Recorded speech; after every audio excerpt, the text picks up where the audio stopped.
قرآن حکیم نے بھی سورہ آل عمران کے آخری رکوع میں ذکر کو سب سے پہلے اور سب سے اہم عامل کی حیثیت سے شمار کیا ہے۔ چنانچہ اس کی پہلی آیت جو ہے سورہ آل عمران کے آخری رکوع کی، اس میں تو وہی مضمون جو میں بیان کر چکا وہ آیا ہے، ان فی خلق السماوات والارض واختلاف اللیل والنہار لآیات لأولی الالباب۔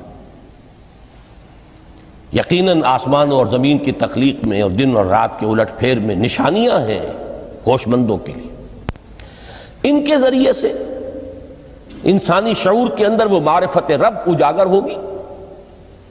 وہ پہلا مرحلہ اب اس نے طے کر لیا، وہ ڈورمنٹ معرفت اب ایکٹیویٹ ہو گئی۔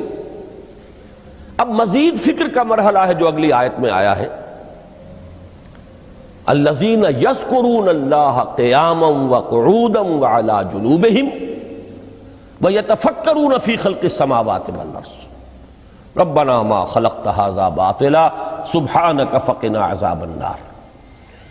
یعنی تفکر جو ہے ویتفکرون فی خلق السماوات والارض، وہ تفکر کرتے ہیں، غور و فکر کرتے ہیں آسمان اور زمین کی تخلیق میں، لیکن اس تفکر کے ساتھ لازماً ذکر اور ذکر مدام، ذکر بھی وہ کہ جو مستقل ہو، ہر حالت میں ہو۔ الذین یذکرون اللہ قیاما وقعودا وعلی جنوبہم، وہ لوگ کہ جو اللہ کو یاد رکھتے ہیں، اللہ کا ذکر کرتے ہیں، کھڑے ہوئے بھی، بیٹھے ہوئے بھی، اور اپنے پہلوؤں کے بل یعنی لیٹے ہوئے بھی۔ اب ان تین کے سوا تو کوئی پوزیشن انسان کی نہیں ہے، اسی کا نام ہے دوام ذکر۔ اور اس کے ساتھ اگر وہ تفکر کرتے ہیں تو ان کا فکر اگلی منزل تک پہنچتا ہے۔ تو پہلی شے تھی فکر انسانی کی صحیح رخ پر مزید پیش قدمی اور پیش رفت، اور اس کے لیے لازم ہے ذکر و فکر کا امتزاج۔ دوسری چیز کو لیجئے عمل کی درستی۔ اس عمل کی درستی کے لیے اللہ تعالیٰ کے ساتھ ایک گہرے تعلق کی ضرورت ہے، اس لیے کہ صبر کی بحث میں یہ مضامین شاید آپ کے سامنے آ گئے ہوں کہ صبر، جہاں مصیبت پر صبر ہوتا ہے، تکلیف پر صبر ہوتا ہے، اللہ کے احکام پر جمنا یہ بھی صبر ہے، نفس کی خواہشات کی باغ کو تھام کر رکھنا، کھینچ کر رکھنا یہ بھی صبر ہے، اور استقامت کسی شے پر قائم رہنا یہ بھی صبر ہے۔ تو عمل صحیح پر استقامت کے لیے وَاصْبِرْ وَمَا صَبْرُكَ إِلَّا بِاللَّهِ، اس صبر کی سب سے اہم جو بنیاد ہے، اس کا جو سب سے بڑا ذریعہ ہے، اس کا جو سب سے بڑا سہارا ہے، وَمَا صَبْرُكَ إِلَّا بِاللَّهِ، اس کے لیے ضرورت ہے ایک گہرے تعلق کی کہ اللہ کے ساتھ ایک ایسا تعلق برقرار رہے جو نہ صرف گہرا ہو بلکہ دائم و قائم ہو، مسلسل۔ ذرا ذہول ہوگا تعلق مع اللہ میں، ذرا کمی آئے گی، شیطان کا وار کاری ہو جائے گا۔ اسی کو حضور نے حدیث میں یوں تعبیر کیا ہے تمثیلاً کہ جو دل اللہ کی یاد سے غافل ہے، اس پر فارسی کا وہ مقولہ بھی ہے کہ خانہ خالی را دیو می گیرت، گھر خالی رہے تو جنات اس پر دیو جو ہے آ کر قبضہ جما لیتے ہیں۔ تو خانہ قلب جو ہے اگر یاد خداوندی سے خالی ہو گیا تو شیطان ابلیس لعین اپنی تھوتنی ٹکا دیتا ہے۔ یہ لفظ آتا ہے سور کے منہ کے لیے تھوتنی، جس طرح اس کا نکلا ہوا سا منہ ہوتا ہے آگے، تو یہ لفظ استعمال کیا گیا کہ وہ اپنی تھوتنی انسان کے دل پر جما کر اور پھوکے مارنی شروع کر دیتا ہے۔ تو شیطان کو موقع ہی تب ملتا ہے جب انسان کے تعلق مع اللہ کے اندر کمی ہو، وہ خانہ بالکل خالی ہو گیا ہو یا اتنا ضعیف ہو گیا ہو کہ کل عدم ہو جائے، گویا کہ نہیں۔ تیسری چیز کی طرف آئیے روحانی ترقی، روحانی ترقی کے لیے میں ایک اصطلاح کے سامنے لا رہا ہوں. اس سے مراد کیا ہے؟ روحانی ترقی کے لیے ہماری دینی اصطلاح ہے تقرب الی اللہ، اللہ سے قریب تر ہوتے چلے جانا. اس پر میرا ایک کتابچہ بھی ہے. تقرب الی اللہ کے دو مدارج، دو درجے، جو در حقیقت ایک حدیث نبوی علیہ الصلاۃ والسلام ہی پر مبنی ہے کہ حضور نے ایک درجہ قرار دیا ہے تقرب بالفرائض، فرائض کے ذریعے سے انسان اللہ کا قرب حاصل کرے. ایک ہے تقرب بالنوافل، نوافل کے ذریعے سے اللہ کا قرب حاصل کرے. ان میں کیا نسبت و تناسب ہے، اہمیت کے اعتبار سے کون بڑھ کر ہے، بلندی کے اعتبار سے کون بڑھ کر ہے، یہ تمام مسائل میں نے اپنی اس تقریر میں بیان کیے تھے جو اس کتابچے میں شائع ہوئی ہے. اس وقت میں اس کی تفصیل میں نہیں جا رہا، صرف یہ تذکرہ اس لیے کر رہا ہوں کہ جن کو بھی خواہش ہو جائے وہ اس کا مطالعہ کرے. ہماری اس وقت کی گفتگو سے وہ کتابچہ اس جگہ پر منسلک ہوگا. تو تقرب الی اللہ، یہ تقرب کوئی فزیکل فینومینن نہیں ہے، جسمانی یا مادی مسئلہ نہیں ہے. اللہ سے قرب یہ نہیں ہے کہ کوئی کروڑوں میل کا فاصلہ ہے، اب ہمیں کوئی رسی پر چڑھنا ہے اوپر بڑی محنت اور مشقت سے. فصل تو ہے ہی نہیں، فاصلہ ہے ہی نہیں، بعد ہے ہی نہیں. نحن اقرب الیہ من حبل الورید، ہم تو انسان سے اس کی شہرگ سے بھی زیادہ قریب ہیں. ہوا معکم اینما کنتم، وہ تو تمہارے ساتھ ہی ہوتا ہے جہاں کہیں بھی تم ہو.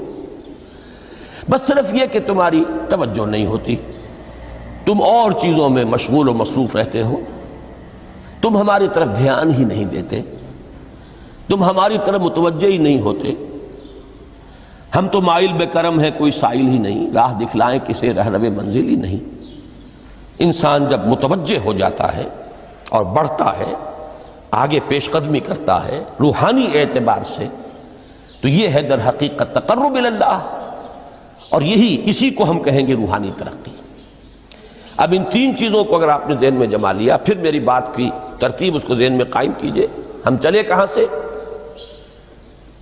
کہ دین کے ساتھ اصل مناسبت فلسفے کی نہیں، حکمت کی.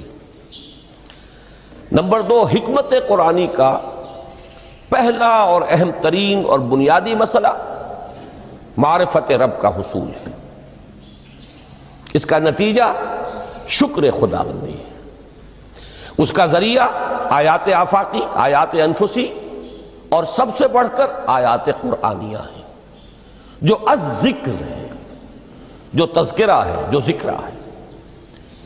لیکن اس پہلے مرحلے کو اگر کوئی انسان بفضل ہی تعالی، اللہ کے فضل و کرم سے طے کر لے، اب اس کے سامنے تین مسئلے. فکر کی مزید پیش رفت، مزید پیش قدمی صحیح رخ پر، اس کے لیے ذکر اور فکر دونوں کا امتزاج لازمی ہے. فقر قرآن اختلاط ذکر و فکر. الذین یذکرون اللہ قیاما وقعودا وعلی جنوبہم ویتفکرون فی خلق السماوات والارض. دوسری شے عمل کا درست رہنا، نہ افراط و تفریط ہو، عدم توازن ہو، نہ انسان نفس سے مغلوب ہو جائے، نہ انسان جذبات کی رو میں اندھا ہو جائے، نہ انسان ماحول سے مرعوب ہو کر متاثر ہو جائے. صحیح رخ پر اس کا عمل. نمبر 3، روحانی ترقی، جو اصل حاصل ہے، جو اصل مقصود ہے. نمبر 2 چیز کے لیے تعلق مع اللہ ضروری، نمبر 3 کے لیے تقرب الی اللہ ضروری. اب غور کیجئے، ان تینوں چیزوں کا بڑا گہرا تعلق ہے نماز کے ساتھ. ان تینوں کے لیے ستون کی حیثیت نماز کو ہے. لہذا ایمان کے بعد یا معرفت رب کے بعد حکمت دین کا اہم ترین مسئلہ نماز، صلاۃ. اس لیے کہ ایک طرف یہ انسان کو اللہ کے ساتھ ایک گہرے تعلق کا ذریعہ فراہم کرتی ہے. اپنے تمام مصروفیات میں سے ان مشغولیتوں میں جن میں گم ہونے کا خدشہ ہوتا ہے، نکلو۔ 24 گھنٹے کے معمولات میں سے کم 5 مرتبہ تو لازماً نکلو، اور اپنے آپ کو ذرا، اپنے حواس کو بھی، اپنی باطنی کیفیات کو بھی ذرا تازہ کرو۔ اگر کوئی گندگی، نجاست، کسی طرح کی ناپاکی کا کوئی معاملہ ہے، طہارت حاصل کرو۔ طہارت سے تمہارے اندر روح کو بھی بالیدگی ہوگی، تمہارے حواس بھی تازہ ہوں گے، تم گویا کہ بحیثیت کل تمہاری ہستی چاق و چوبند ہو جائے گی۔ وہ کسل، وہ سستیاں، وہ جو ایک کثافتیں ہوتی ہیں، ان سب سے نجات حاصل کرو، اور اب اپنے رب کے حضور میں کھڑے ہو جاؤ، اس کے ساتھ اپنا عہد بھی تازہ کرو، اس کی اہم صفات کو بھی اپنے ذہن میں پھر مستحضر کرو۔ یہی وجہ ہے، دیکھیے میں نے جو آیات آپ کو شروع میں سنائی تھی، سورہ لقمان کی 2 آیتیں، پہلی آیت میں اس کا ترجمہ کر چکا، دوسری آیت وَلَقَدْ وَإِذْ قَالَ لُقْمَانُ لِابْنِهِ وَهُوَ يَعِظُهُ يَا بُنَيَّ لَا تُشْرِكْ بِاللَّهِ إِنَّ الشِّرْكَ لَظُلْمٌ عَظِيمٌ۔ اس کے بعد درمیان میں کچھ مضمون آ کر پھر وہ آیہ مبارکہ آئی، یا بنی اقم الصلاۃ وامر بالمعروف وانہ عن المنکر واصبر علی ما اصابک۔ گویا کہ اہم ترین چیز، بنیادی ترین چیز، اللہ کو محض پہچان لینا کافی نہیں ہے، یاد رکھنا ضروری ہے۔ اللہ یاد رہے گا تو فکر صحیح آگے بڑھے گا، اللہ یاد رہے گا اور اس کے ساتھ ایک گہرا تعلق جو ہے برقرار رہے گا تو عمل درست رہے گا۔ بالکل یہی بات سورہ طٰہٰ میں جو پہلی وحی حضرت موسیٰ علیہ السلام پر ہوئی، اور پہلا مخاطبہ ہے، چونکہ حضرت موسیٰ کو یہ انبیاء کرام کے مقدس گروہ میں ایک امتیازی حیثیت حاصل ہے کہ ان سے براہ راست گفتگو ہوئی ہے، اگرچہ صرف ایک پردہ تھا، اوٹ من ورائے حجاب گفتگو ہوئی ہے، لیکن یہ کہ کوئی فرشتے کا درمیانی جو ہے وہ لنک نہیں تھا، براہ راست اللہ تعالیٰ نے حضرت موسیٰ علیہ السلام سے کلام فرمایا۔ کلم اللہ موسیٰ تکلیما، موسیٰ سے تو اللہ نے کلام فرمایا جیسے کہ کلام کیا جاتا ہے۔ تو پہلا مخاطبہ ہے، یہ پہلا مکالمہ ہے، پہلی وحی کہیے، اسی میں یہ الفاظ بھی موجود ہیں، اننی انا اللہ لا الہ الا انا فاعبدنی واقم الصلاۃ لذکری۔ یہ گویا کہ حکمت قرآنی کا ایک بہت بڑا خزانہ ہے یہ آیت مبارکہ، کہ خود حضرت موسیٰ علیہ السلام کو جو ہدایت دی جا رہی ہے، میں ہوں، میں اللہ، اننی انا اللہ لا الہ الا انا، میرے سوا کوئی معبود نہیں، فاعبدنی، بس میری بندگی، میری عبادت، میری پرستش، میری محبت، اس کو اختیار کرو۔ وَأَقِمِ الصَّلَاةَ لِذِكْرِي، اور نماز کو قائم رکھو میری یاد کے لیے۔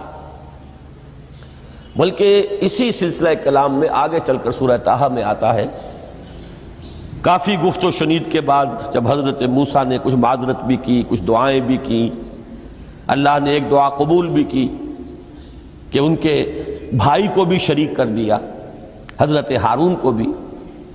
اس کے بعد پھر جب فرمایا کہ اب جاؤ فرعون کی طرف، تو اس میں فرمایا وَلَا تَنِيَا فِي ذِكْرِي، اور دیکھنا یہ جو عظیم مشن تمہارے کندھے پر آ گیا ہے، بڑا بھاری اور کٹھن ایک فرض ہے جو تم پر عائد ہو گیا ہے، اس کے لیے سب سے بڑی تمہارے پاس جو قوت کا ذریعہ ہے وہ نماز ہے۔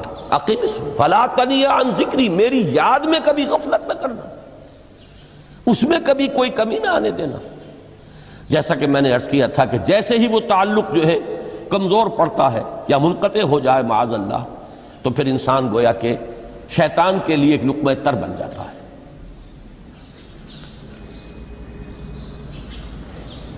اب آپ غور کیجئے، تیسری شے تقرب الی اللہ، اس کے حوالے سے بھی جو فرائض اور نوافل کی بات ہے اس کو اس وقت ذہن سے نکال کر یہ سمجھیے کہ اس میں نماز کا کیا مقام ہے، اس لیے کہ نماز فرض بھی ہے، نماز نفل بھی ہے، وہ تو ان دونوں میں شریک ہو جائے گی۔ اب اس کو لفظ صلاۃ کے حوالے سے آپ ان دونوں چیزوں کو سمجھیے۔ صاد لام واو یا یہ چونکہ حروف علت ایک دوسرے سے بدلتے رہتے ہیں، یہ جو مادہ ہے اس کی جو خالص لغوی اصل ہے، جو خالص عربی زبان میں اس کا بنیادی مفہوم ہے، وہ آگ جلانا یا آگ تاپنا یا آگ سینکنا، حرارت حاصل کرنا۔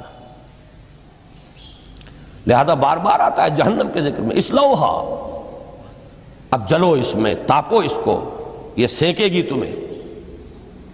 بلکہ تفتلون کا لفظ آیا ہے حضرت موسیٰ کے کلام میں، جب وہ گئے تھے کوہ طور پر، جب پہنچ گئے تو تھے آگ تک کی تلاش میں، لعلکم تستلون، تو اپنے اہل خانہ سے یہی کہا تھا کہ مجھے کہیں وہ روشنی نظر آ رہی ہے، غالباً کوئی وہاں سے آگ مل سکے گی، ورنہ یہ کہ کوئی رہنمائی کو رستہ مجھے مل سکے گا، میں وہ آگ لے آؤں گا، کوئی چنگاری وہاں سے لے آؤں، لعلکم تستلون، تاکہ تم، اب یہ اصطلاح در حقیقت باب افتعال ہے، اور یہ تے یہاں پر توئے کی شکل اختیار کر گئی، تا نے توبن کی صورت اختیار کی صاد کی وجہ سے۔ بہرحال اس کا سب سے بنیادی مفہوم جو ہے وہ ہے تاپنا، سکائی حاصل کرنا، حرارت۔ اس کے حوالے سے سمجھ لیجئے کہ سب سے بنیادی تعلق اس کا جو ہے وہ روح کے ساتھ ہے۔ روح میں محبت خداوندی کی آگ اگر ٹھنڈی پڑ گئی ہو، اگر محبت خداوندی کی حرارت میں کمی ہو رہی ہو، تو اس کو اثر نو، جس کو کہ میں آج سوچ رہا تھا تو ایک لفظ ذہن میں آیا کہ جیسے بیٹری اس کو ریچارج کیا جاتا ہے، اسی طریقے سے روح کے اندر محبت خداوندی کی اس حرارت کو اثر نو تازہ کرنا، یہ ہے در حقیقت نماز کا اصل مقصد۔ اس لیے کہ اس لفظ کا بنیادی مفہوم، اصل لغوی مفہوم تو یہ، اگرچہ اس کا سب سے زیادہ کثرت سے جو استعمال ہوتا ہے، اور لفظ صلاۃ جس سے در حقیقت جس تصور پر مبنی ہے وہ ہے اقدام، کسی کی طرف متوجہ ہونا اور پھر دعا۔ صلاۃ کا سب سے قریبی مفہوم لفظی جب بیان کیا جائے گا، اس سے مراد، اس کے معنی، تو دعا اس میں اہم ترین ہے۔ کسی کی طرف توجہ کرنا، مناجات کرنا، گفتگو کرنا، مخاطبہ، مکالمہ، دعا، یہ در حقیقت صلاۃ کا سب سے بڑا اصطلاحی مفہوم ہے۔ لیکن جو اس کا مادہ ہے، صاد لام واو یا صاد لام یا، اس کا اصل مفہوم جو ہے وہ تاپنا، حرارت حاصل کرنا۔ تو ان دونوں کے حوالے سے عرض کر رہا ہوں، وہ تاپنا اور حرارت حاصل کرنا وہ ہے روح کے اعتبار سے۔ وہ جو کہا اقبال نے کہ بجھی عشق کی آگ اندھیر ہے، مسلمان نہیں راہ کا ڈھیر۔ یہ عشق کی آگ جب بجھ جاتی ہے، در حقیقت یہی تو انسان کی روحانی موت ہے۔ جب یہ نہ رہے تو چاہے منطق میں بہت انسان ماہر ہو، مجھے اقبال کا ایک شعر یاد آیا ہے تقابل کرتے ہوئے، ایک انسان محکوم اور ایک انسان حر، آزاد انسان، ان کی نفسیات میں جو بنیادی فرق علامہ اقبال نے مختلف مواقع پر بیان کیے ہیں۔ محکوم ہے بیگانہ اخلاص و مروت، ہر چند کے منطق کی دلیلوں میں ہے چالاک۔ تو منطق کی دلیلوں میں انسان چالاک ہو جائے اور وہ لغت ہائے حجازی کا وہ ایک خزانہ بن جائے، اسے تمام الفاظ کے معنی یاد ہوں، وہ بڑے مسائل فقہ کے اسے ازبر ہوں، جزیات، بے انتہا جزیات جو ہیں وہ مستحضر ہوں، فلسفے کے بڑے بڑے مسئلے اس نے حل کر لیے ہوں، لیکن اگر روح میں وہ اللہ کی محبت کی آگ نہیں ہے، وہ تپش نہیں، بجھی عشق کی آگ اندھیر ہے، مسلمان نہیں راہ کا ڈھیر۔ اسی کے حوالے سے آج مجھے یاد آیا تھا کہ وہ جو بڑی سادہ سی ایک نظم ہے، اللہ تعالیٰ سے دعا، یا رب دل مسلم کو وہ زندہ تمنا دے، اس میں بھی جو الفاظ آئے ہیں جو روح کو گرما دے اور قلب کو تڑپا دے، یہ ہے اصل جو مقصود ہے نماز کا۔ اور یہی وہ چیز ہے جیسا کہ میں نے عرض کیا تھا کہ نگاہوں سے اوجھل، یہ پہلو سامنے ہے ہی نہیں، دوسرا پہلو سامنے ہے اور وہ بھی میرے نزدیک بہت اہم ہے، بہت بنیادی ہے، اس میں کوئی شک نہیں، لیکن یہ ہے بلند ترین منزل کہ تقرب الی اللہ، اس کے لیے در حقیقت یہ کس لیے درکار ہے؟ روح کے اندر عشق کی حرارت اور گرمی تازہ ہو جائے۔ بسا اوقات یہ اندر دب جاتی ہے، جیسے انگارہ ہوتا ہے آگ کا، اس کے اوپر خاک اور راکھ آ جاتی ہے، اندر کچھ ہوتی ہے، آگ دبی ہوئی سمجھ، آگ بجھی ہوئی نہ جان، اس دبی ہوئی آگ کو پھر ایک شعلہ بنانا، پھر اس کے اندر ایک حیات تازہ پیدا کرنا، یہ ہے نماز کا اہم ترین اور بلند ترین مقصد۔ لیکن اس کے ساتھ ہی اس نماز میں ذکر ہونا، اس کا یہ ذکر ہے، اور ذکر کی جب میں فہرست بیان کیا کرتا ہوں بہت سے حضرات کے سامنے ہوگا کہ ذکر کا در حقیقت مفہوم ہے استحضار اللہ فی القلب۔ ہمارے ہاں غلطی سے جو ذرائع ذکر ہیں انہیں ذکر قرار دے دیا گیا ہے۔ نماز ذکر نہیں ہے، نماز ذکر کا ذریعہ ہے۔ اقیم الصلاۃ لذکری، نماز قائم کرو میرے ذکر کے لیے۔ یہ اللہ اللہ کہنا یا ادعیہ معصورہ جو حضور صلی اللہ علیہ وسلم کی مسنون دعائیں ہیں، انہیں اپنے تمام معمولات دنیاوی کے ساتھ ساتھ ان دعاؤں کو بھی انسان پڑھتا رہے، اللہ سے دعا کرتا رہے، یہ تمام ذرائع ذکر ہیں۔ سبحان اللہ الحمدللہ الحمدللہ، اس کا آپ ورد کیجئے، یہ بھی ذریعہ ذکر ہے۔ حقیقت میں ذکر ہے استحضار اللہ فی القلب، اللہ کو دل میں لے آنا، اللہ کو دل میں حاضر کر لینا، اصل میں تو ترجمہ ہوگا، لیکن حاضر جاننا، یہ کیفیت جو ہے انسان کو حاصل ہو جائے۔ اب اس کے حوالے سے ذرا بات سمجھیے کہ ایک تو میں عرض کر چکا ہوں مجسم ذکر تو قرآن ہے، لہذا ذکر کی فہرست جب آپ کریں گے ذرائع ذکر تو ان میں سب سے پہلے قرآن آئے گا، اس لیے کہ وہ ہماری حکمت کے پہلے مسئلے کو حل کر رہا ہے، بنیادی مسئلہ، اہم ترین مسئلہ۔ دوسرے نمبر پر ذکر جو ہے، اب اس کے لیے کچھ اصطلاحات جو میرے مختلف دروس میں شاید آپ کے سامنے بعد میں آئیں یا پہلی آ چکی ہوں، ان کے حوالے سے میری بات سمجھیے۔ ایک ذکر غیابی ہے، تھرڈ پرسن میں، صیغہ غائب میں اللہ کی یاد کرنا، اللہ اکبر اللہ اکبر اللہ اکبر۔ ابھی اللہ اکبر جو ہے یہ جملہ اسمیہ خبریہ ہے، ایک حقیقت کی تکرار آپ کر رہے ہیں، اللہ سب سے بڑا ہے، اللہ سب سے بڑا ہے، سبحان اللہ سبحان اللہ سبحان اللہ۔ یہ در حقیقت ذکر غیابی ہے کہ آپ اس میں مخاطب نہیں ہیں اللہ سے، ایک ذکر خطابی کہیں یا ذکر حضوری کہیں، جس میں مکالمہ ہوتا ہے، جس میں گفتگو ہوتی ہے۔ تو نماز در حقیقت ذکر حضوری اور ذکر خطابی کی بلند ترین شکل ہے۔ اس لیے میں نے عرض کیا تھا کہ نماز کے لفظ یا صلاۃ کے لفظ یہ اصطلاحی معنی جو اکثر و بیشتر کیے جاتے ہیں وہ ہے دعا، اور دعا میں ہوتا کیا ہے؟ مکالمہ ہے، مخاطب، اے اللہ، اے میرے رب، اے پروردگار۔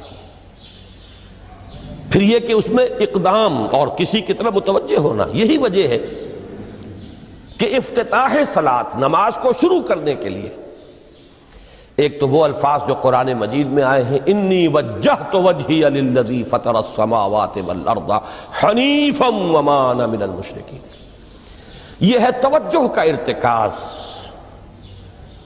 بشرطے کہ یہ صرف الفاظ ہی نہ نکل رہے ہوں، واقعتاً یہ تعبیر ہو اس وقت کی انسان کی نفسیاتی کیفیت کی، کہ شعوری طور پر وہ فیصلہ کرتا ہے کہ اب میں منقطع ہو رہا ہوں، ہر چہار طرف سے اپنی توجہ کو ہٹا کر، ہر مسئلے سے اپنے آپ کو خالی و ذہن کر کے یعنی ظاہری اور باطنی دونوں اعتبار سے میں اپنی توجہ کا ارتکاز کر رہا ہوں اس ذات کی طرف جس نے آسمانوں اور زمین کو پیدا کیا، اور بالکل یکسو ہو کر رہا ہوں۔ انی وجہت وجہی للذی فطر السماوات والارض حنیفا وما انا من المشرکین۔ اور دوسری وہ جو دعا جس سے ہم افتتاح کرتے ہیں اپنی نماز کا، دیکھیں اس میں خطاب کا کس قدر اہتمام، وہاں سبحان اللہ نہیں ہے، سبحانک اللہم، پاک ہے تو اے رب ہمارے، وبحمدک وتبارک اسمک وتعالی جدک۔ اب آپ غور کر رہے ہیں، یہ ہے تخاطب، براہ راست مخاطب ہونا شروع ہو رہی ہے۔ تو سب سے پہلی بات تو یہ ہوئی کہ ذکر کی ایک شکل ہے ذکر غیابی، دوسری ذکر حضوری، اور ذکر حضوری یا ذکر خطابی کی بلند ترین منزل، بلند ترین اس کا ذریعہ نماز۔ اس کو ایک پہلو سے اور سمجھ لیجئے، سورہ فاتحہ جب پھر ہم پڑھتے ہیں جسے الصلاۃ کہا گیا ہے، جو لب لباب ہے، خلاصہ ہے، اس میں پھر تدریجاً غیاب سے حضور کی طرف پیش قدمی ہوتی ہے۔ الحمدللہ رب العالمین الرحمن الرحیم مالک یوم الدین، یہ ذکر غیابی ہے، اس میں ابھی خطاب نہیں آیا، یہ وہی جملہ اسمیہ ہے۔ کل تعریف اس اللہ کے لیے ہے جو تمام جہانوں کا پروردگار ہے، مالک ہے، جو رحمان ہے، رحیم ہے، جزا و سزا کے دن کا مختار و مالک ہے۔ اب یہ غیاب سے حضور کی طرف، ایاک نعبد و ایاک نستعین اہدنا الصراط المستقیم، یہ ہے وہ۔ اب پہلے ایک معاہدہ ہے، ایک اقرار ہے، اعتراف ہے، وعدہ ہے، اور پھر دعا ہے، استدعا ہے کہ حضور نے فرمایا، یقول اللہ تعالی، اللہ یہ فرماتا ہے، اسی لیے اس کو حدیث قدسی کہیں گے، قسمت الصلاۃ بینی و بین عبدی نصفین، میں نے نماز کو اپنے اور اپنے بندے کے مابین آدھا آدھا تقسیم کر دیا ہے۔ اب یہاں تک تو جملہ ہے اللہ کا، یہ ہے حدیث قدسی۔ اب آگے جو ہے نریشن اس کی جو ہے حضور صلی اللہ علیہ وسلم کی جانب سے ہے، یعنی خبر دے رہے ہیں وہ اللہ کی طرف سے ہی۔ ویسے تو تمام احادیث ہی گویا کہ ہم سمجھتے ہیں انسپائرڈ تو اللہ کی طرف سے ہی ہے، لیکن یہ کہ جہاں صراحت ہو کہ اللہ کہتا ہے وہ حدیث قدسی ہے۔ تو یقول اللہ تعالی قسمت الصلاۃ بینی و بین عبدی نصفین، یہاں تک تو حدیث قدسی ہے۔ اب دوسری عام حدیث ہے، اذا قال العبد الحمد للہ رب العالمین یقول اللہ تعالی حمدنی عبدی، جب بندہ کہتا ہے الحمدللہ رب العالمین، پروردگار کہتا ہے میرے بندے نے میری حمد کی۔ جب بندہ کہتا ہے الرحمن الرحیم، پروردگار فرماتا ہے اثنا علی عبدی، میرے بندے نے میری ثنا کی، بڑی تعریف کی۔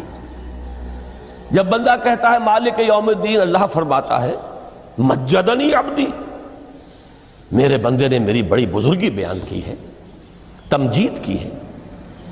پھر جب بندہ کہتا ہے ایاک نعبد و ایاک نستعین، اللہ فرماتا ہے ھذا ما بینی و بین عبدی ولعبدی ما سأل، یہ ہے میرے اور میرے بندے کے درمیان۔ یہ تو معاہدہ ہے نا، معاہدے میں تو دو فریق جکڑے جاتے ہیں، بند جاتے ہیں، یہ میرے اور میرے بندے کے درمیان ہے، اور میرے بندے نے جو طلب کیا میں نے دیا، اس لیے کہ اس میں طلب بھی تو ہے، ایاک نستعین، تیری مدد چاہتے ہیں، یہ طلب ہے۔ اسی کی شرح ہے جو اب آخری تین آیتیں ہیں، پروردگار ہم تیری مدد چاہتے ہیں، پروردگار ہم تیری ہی بندگی کرتے ہیں اور کریں گے، اور تیری ہی مدد چاہتے ہیں، چاہیں گے۔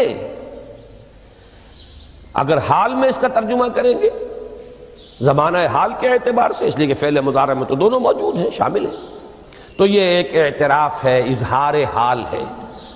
اللہ کرے کہ وہ واقعتاً صحیح اظہار حال ہو، ہم واقعی اللہ کی بندگی کرتے ہوئے یہ کہیں کہ ایاک نعبد، ورنہ اگر ہماری اصل صورتحال سے وہ مطابقت نہ رکھتا ہو تو پھر تو ایک طرح کا جھوٹ ہو جائے گا، غلط بیانی ہو جائے گی۔